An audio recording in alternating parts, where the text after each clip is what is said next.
Hi everyone, hope you're doing well from wherever you're watching this channel, depending on your time zone. Now, yesterday we saw the US Ambassador Mega Whitman delivering a keynote address at the Devolution Conference that is taking place in Uasin, Gishu County. And in her speech, there are areas where she touched which did not sit well with the Azimio la Umoja leadership. When she decided to mix politics and economy, that's where she got it wrong. Definitely, she described Kenyan economy, Kenyan democracy as the most stable democracy in Africa. That's what she said. She went further to say that in our election that we have had in this country, the 2022 general election was the most freest, the most fairest, and the most credible election we have ever had in this country. That means even the 2002 general election was nowhere compared to what we witnessed in 2022, as far as the issue of talking about free election is concerned. She went further to mention so many things, and that means that then she was trying to preempt Raila Odinga's speech, because she knew Raila will come to give a speech day later. But today, Raila Odinga has finally responded to the US ambassador in just a simple way. Keep your mouth shut. And he referred to that ambassador as the rogue ambassador. But first of all, I want you to listen to the US ambassador speak. Then from there, we are going to go to Raila Odinga's response to her, and we will conclude this discussion. Destination in Africa. Kenya is the most stable democracy in Africa. Kenya is the gateway to the East African market of almost 500 million consumers. Kenya is the regional logistics hub. Kenya is the leading regional financial hub. And Kenya, with its Silicon Savannah and super smart engineers, is the region's ICT hub. Kenya is a leading destination for foreign direct investment and venture capital. And Kenya has a young, educated, entrepreneurial, and English-speaking workforce. Kenya generates, as I said, over 93% of its energy from renewable sources, and Kenya's largest export market is the United States. Let me repeat, Kenya's largest export is the United States, and we feel Kenya is ready for liftoff as it diversifies. Let me unpack a couple of these areas. Democracy. I arrived in Kenya days before the August 22 general elections. What I witnessed was nothing short of remarkable. Kenya held what many analysts and commentators say was the freest, fairest, and most credible election in Kenyan history. The elections were observed by international and local election organizations, and the results were upheld by the Kenyan Supreme Court. And power was transferred orderly and peacefully at the time. Now, this is the response from Raila Odinga to US Ambassador Mega Whitman as far as her remarks on democracy and election in Kenya is concerned. Finally, I want to tell a rogue ambassador, leave Kenyans alone. If Mandamano can lead to a dialogue between Ichungwa and Kalonzo, everything is good with Mandamano. Tell the rogue ambassador, Kenya is not the United States. Kenya is not a colony of the United States. Keep your mouth shut when you hear. Otherwise, we will call for your recall back to your country. I thank you, ladies and gentlemen.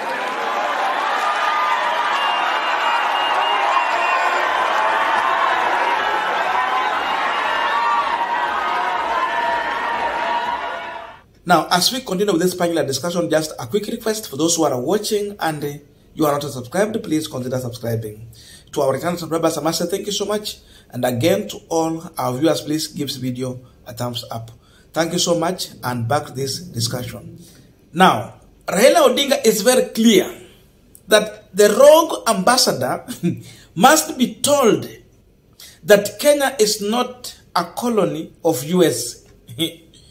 She must respect Kenyans or keep her mouth shut. That is what I've heard from Raila Odinga. And you've heard what the US ambassador was talking about as far as our democracy and election is concerned. Raila has a reason why he's saying so.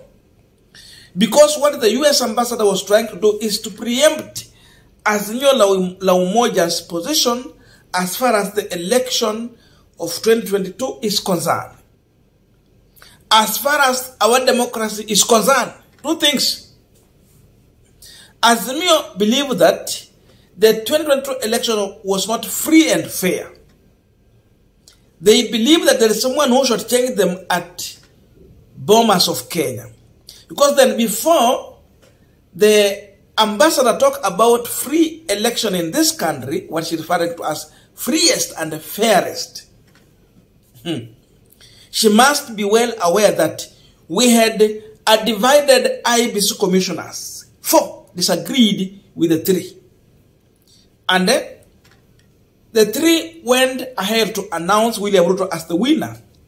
So, where democracy thrives is when the minority can have their say and the majority can have their way.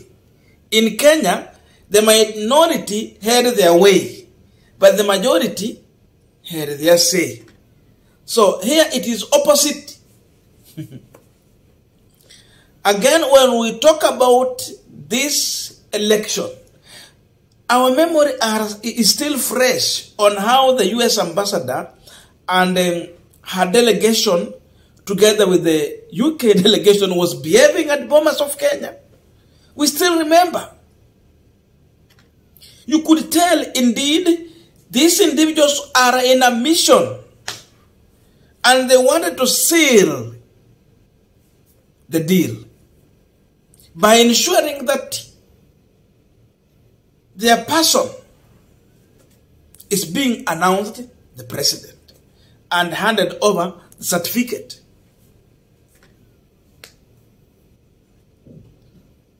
And indeed, they had their way. Ruto was announced. To stop this discussion, to end it once and for all, it is just simple and clear. Open the server. From the server, it will be clear that Ruto won election, indeed, and everyone is going to respect him. And if he lost, Kenyans will know who lost the election.